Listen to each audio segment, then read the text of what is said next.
안녕하세요, 와플쌤입니다. 오늘 준비한 영상은 2강 뉴턴의 운동 법칙 중 힘을 제대로 표현하기입니다. 물리학 2를 통틀어 뉴턴의 운동 법칙 2파트가 가장 어렵죠. 네. 가장 어려운 단원 중에 하나인데, 힘을 제대로 표현하기를 잘 공부한다면 그렇게 어렵지 않습니다. 선생님 말 믿고 한번 달려봅시다. 지금 시작합니다. 힘이라는 것은 물체의 모양이나 운동 상태를 변화시키는 원인이다. 이렇게 서술을 했는데요.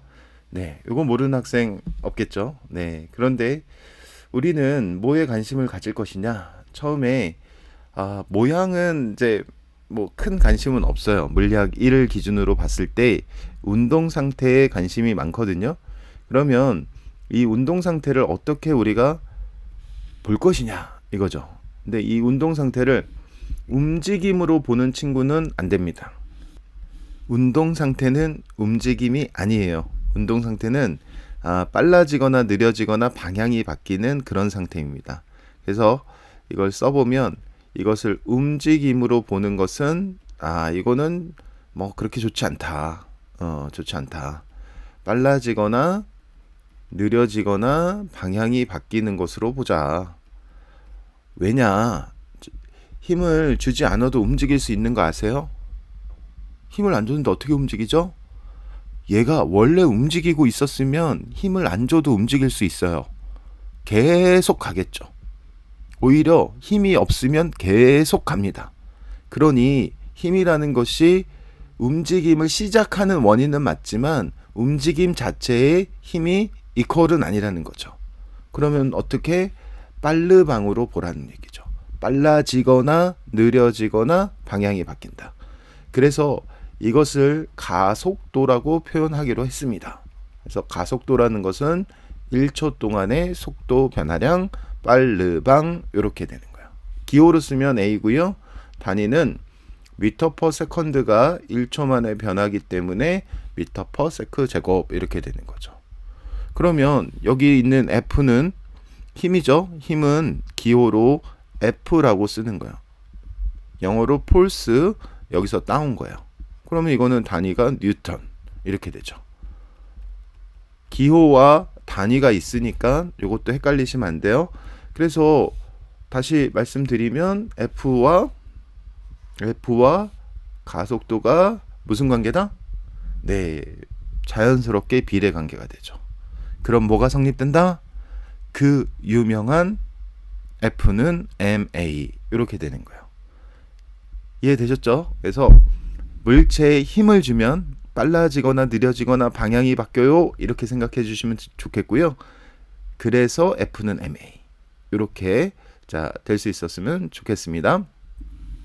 그러면 이번 시간에는 F는 ma에 대해서 알아보는 것이 아니고 F에 대해서 알아보는 거예요. 힘을 어떻게 할 것이냐. 그래서 어떤 상황이 있냐면 어떤 물체가 있고 어떤 물체가 있어요. 이렇게 물체가 있고 이 물체를 당기는 거예요. 철수는 이쪽으로 이렇게 10N으로 당기고 영희는 이쪽으로 얼마일까요? 4N으로 당겨요. 그러면 이 두 힘을 합쳐보는 거죠. 그럼 합치면 14가 됩니까? 6이 됩니까? 6이라고 대답한 친구들 많겠죠. 6이 됩니다. 결론은. 왜? 이상하지 않아요? 14랑 14란다.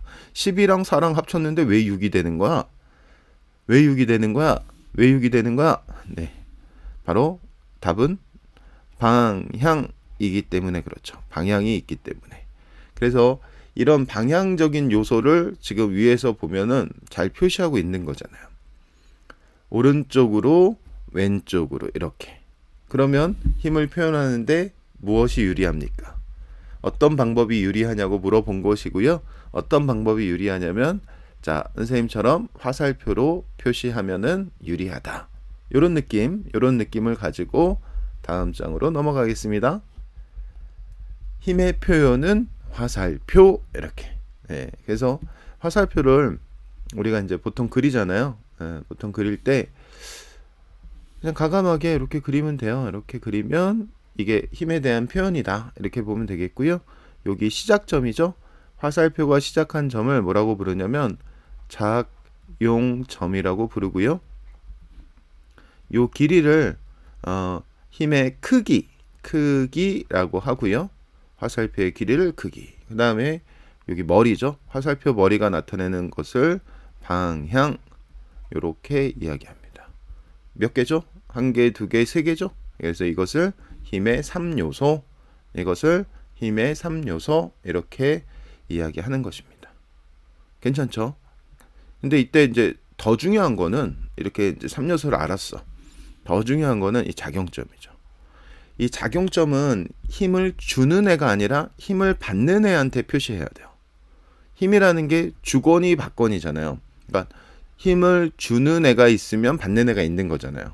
그게 성립이 안 되면 힘이라는 것이 성립될 수가 없어요. 여러분이 이제 허공에다 주먹질 한다고 그래서 누가 힘 받는 게 아니잖아요. 공기를 무시했을 때. 그러니까 이거는 뭔가를 그 주어와 목적어 관계가 분명해야 된다는 얘기가 되고, 이 작용점은 힘을 받는 애죠. 받는 애를 뭐라 그러냐? 목적어라고 합시다. 이렇게 합시다. 그래서 힘은 주어 목적어 관계가 정확하게 이해가 되고 표현이 돼야 되는 거죠. 그래서 화살표로 힘을 표시하되 주어와 목적어를 정확하게 내가 표현할 수 있는지를 점검하시는 것이 힘을 제대로 표현하는 방법입니다. 이해되셨죠? 네. 그래서 주어 목적어 이것을 명확하게 표현하는 방법에 대해서 공부하는 것입니다. 그러면 이제 일단 이 목적어가 같으면 어떻게 할 것인지 이제 그런 부분들하고 작용 반작용을 해야 될 것 같아요. 그래서 이 목적어가 같으면 힘을 합치는 거예요. 그래서 그 부분 체크해 주시면 되겠고요. 이 목적어 관계가 중요한 거는 뭐다? 이게 같으면 뭘 구한다? 합력을 구하는 것이고, 이 합력을 구하게 되면 이 합력을 우리가 다른 말로 알짜 힘이라고 한다. 그럼 또 여기서 멈추면 안 되겠죠? 이것은 뭐다? MA다. 요런 이제 흐름을 좀 보셔야 되는데, 목적어가 같으면 합력을 구하는 거다.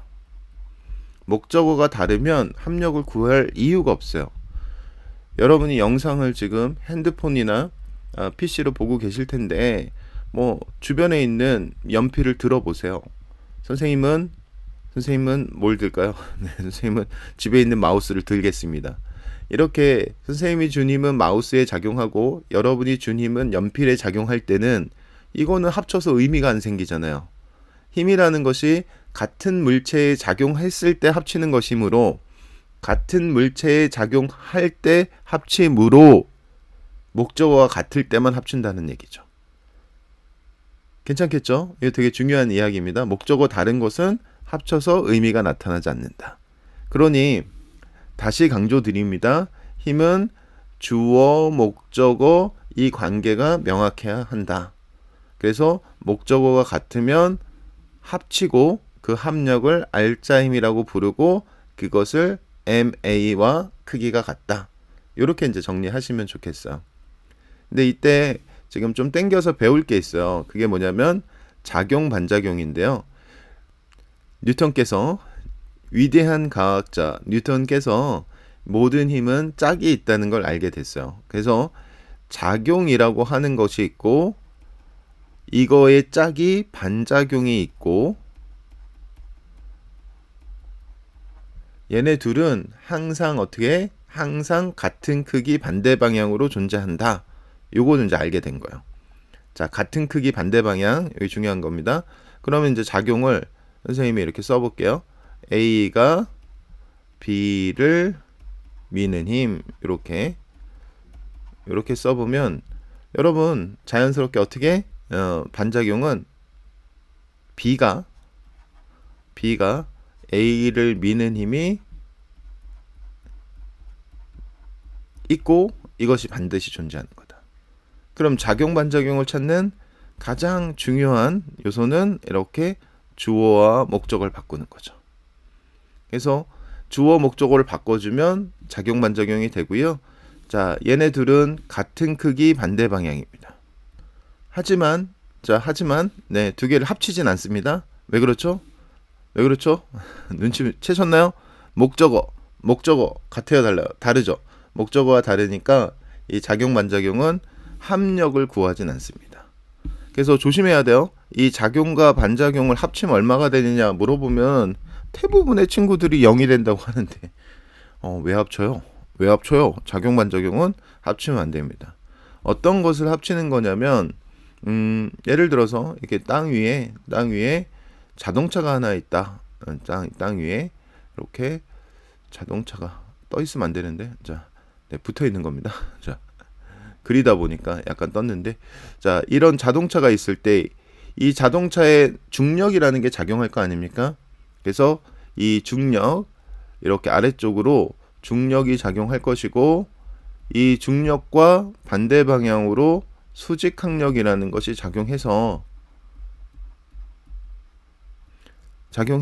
이 자동차가 어떻게 멈춰 있는 거죠. 이런 거는 평형이에요. 평형. 그래서 힘의 평형과 작용 반작용을 잘 구별하는 것이 또 중요한 일이 되는데, 이 평형에서는 지금처럼 선생님이 중력, 수직항력 썼는데 이러고 넘어가면 복잡한 상황에 대응력이 떨어집니다.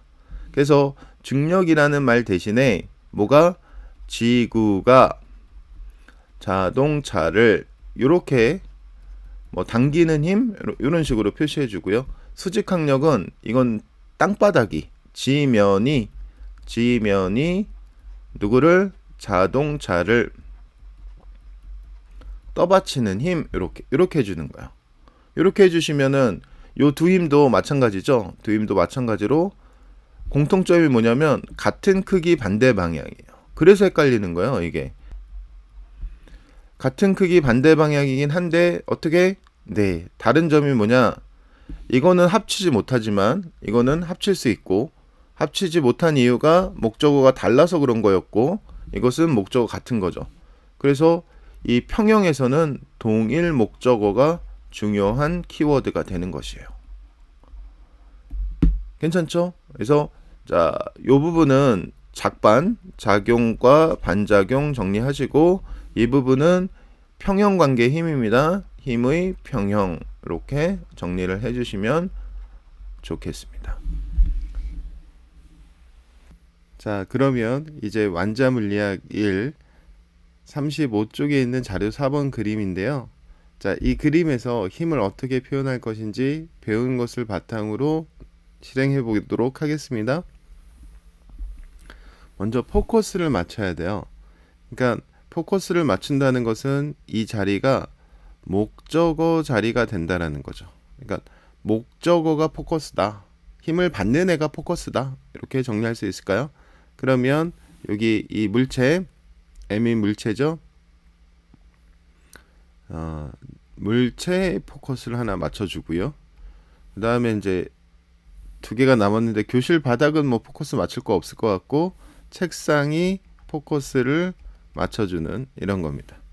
그래서 사실 이게 몇 개의 힘이 작용하는지 이미 이제 선생님이 칸을 나눠놨는데, 여러분께서 이 그림만 보시고 물체에는 힘이 몇 개 작용하고 책상에는 몇 개 작용하고 이런 것들이 빨리 캐치가 되면 좋겠습니다.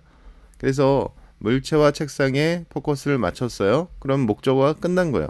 여기는 무조건 물체를 이렇게 돼야 되겠고요. 답이 이제 두 개라는 것은 가르쳐 드렸네요. 그 다음에 책상한테는 책상을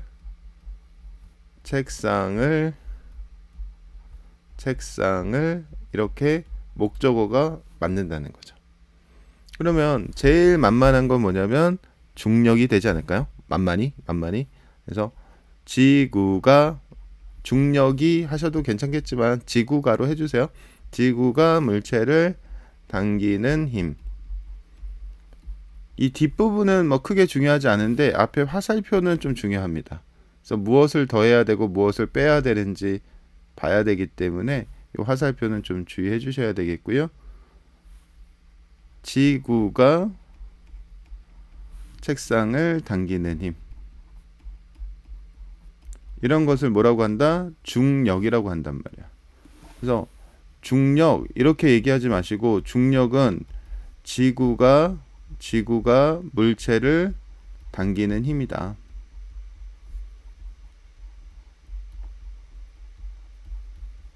꼭 이렇게 좀 서술해 주시면 좋을 것 같습니다. 그리고 그 크기는, 이 중력의 크기는 항상 질량과 중력 가속도의 곱으로 표시가 돼요.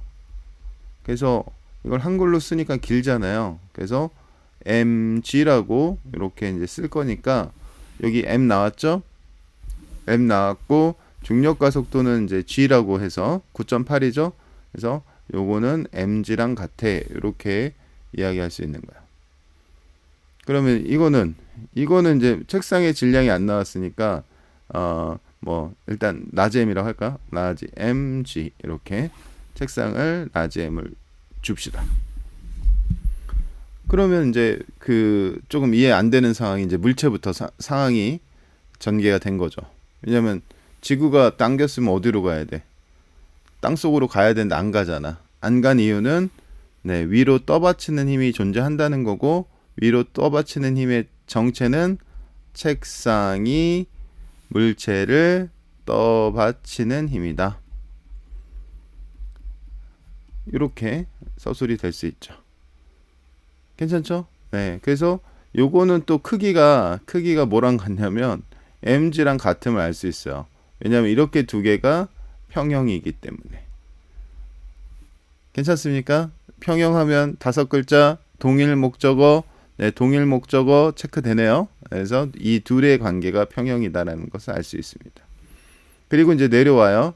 포커스 내려와. 책상에 내려오면 아까 책상이 물체를 떠받치는 힘이 있었어요. 그럼 반작용이 있잖아. 물체가 책상을 누르는 힘이 있죠. 이렇게. 근데 이건 또 작용 반작용이라서 이건 또 크기가 mg가 됩니다. 이렇게는 또 작반이에요. 주어 목적어 주어. 됐죠? 그러면은 어느 쪽이냐면 누르는 거니까 이렇게 되고, 이렇게 되면은 책상이 또 아래쪽으로 두 개의 힘이 있습니다. 그러니 버티지 못하겠죠? 버틸려면 어떻게 해야 돼? 위로 작용하는 힘이 있어야 되겠고, 그것은 교실 바닥이 책상을 떠받치는 힘이 있다.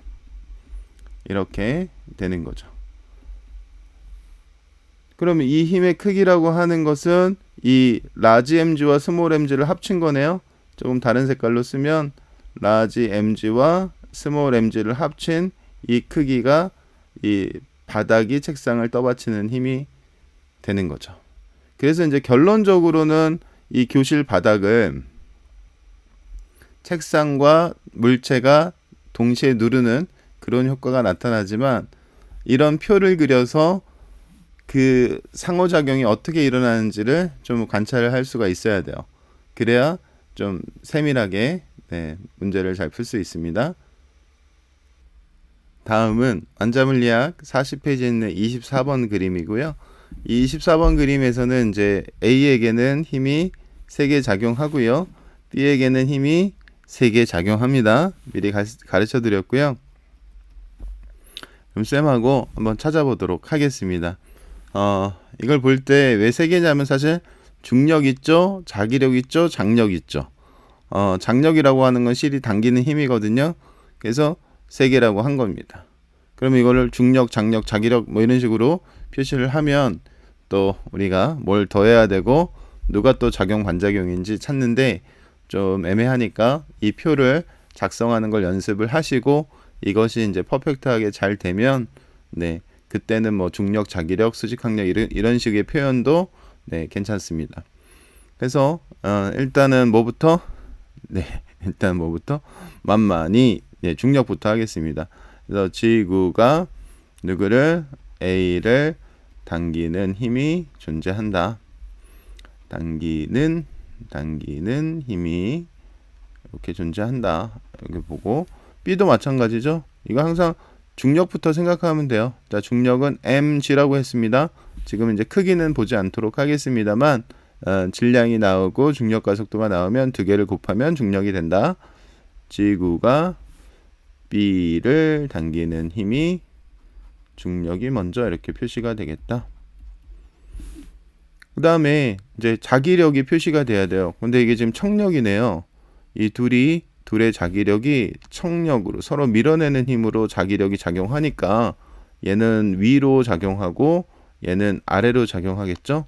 그것은 바로 작용 반작용이라고 볼 수 있을 것 같고요. B가 A를 미는 힘이 있다. 청력이니까 미는 힘이라고 쓴 거고요. 반대로 A가 B를 미는 힘이 있다. 이렇게 하면 작용 반작용까지 끝났죠? 끝났죠?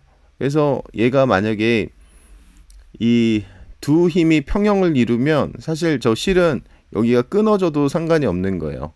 끊어져도 상관이 없지만 지금 끊어지지 않고 이게 팽팽한 상태가 유지된다고 하면 자, 어느 쪽으로 이렇게 위쪽으로 실이 당기고 있는 거예요. 그래야 팽팽해집니다. 그래서 실이 이거는 여기 이건 뭐야? 봉인가요? 이 봉이 당긴다고 봐도 되고요. 그냥 실이 누구를 A를 당기는 힘 이렇게 봐도 좋을 것 같습니다. 괜찮죠? 이거는 이제 확실히 이 B 쪽은 이 장력은 지금 이게 장력이잖아요. 장력은 지금 없어도 되는 상황이긴 한데 지금 요거는 확실히 있어야 되겠네요. 뭐가 있어야 될까요? 지면이 B를 떠받치는 힘이죠. 이거는 뭐 확실히 필요한 상황이니까 이렇게 보시면 되겠죠. 그렇죠? 그래서 이렇게 표를 만들 수 있으면 너무 좋을 것 같고요.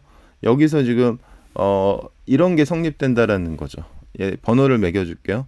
얘가 1번, 얘가 2번, 얘가 3번 이렇게 되면은 방향을 잘 보시면 1번과 2번의 합이 3번과 같다. 이건 크기만 본 겁니다. 뭐만 크기만 고려했을 때 이런 식의 어떤 크기에 대한 비교가 굉장히 쉬워지죠. 느끼셨나요? 네, 쉬워졌다고 좀 해주셨으면 좋겠네요. 그래서 이 작업이 귀찮아요. 근데 처음에 귀찮은데 몇 번 해보면 힘이라는 게 이렇게 작용하는구나 하고 내가 잘 서술할 수 있으므로 이제 뭐 문제도 잘 풀리고 상황 이해도 빠르게 되는 것이니까 연습을 충분히 하시는 게 좋습니다. 오늘 준비한 내용은 여기까지고요, 여러분. 다음에 또 만나 뵙도록 하겠습니다. 바이.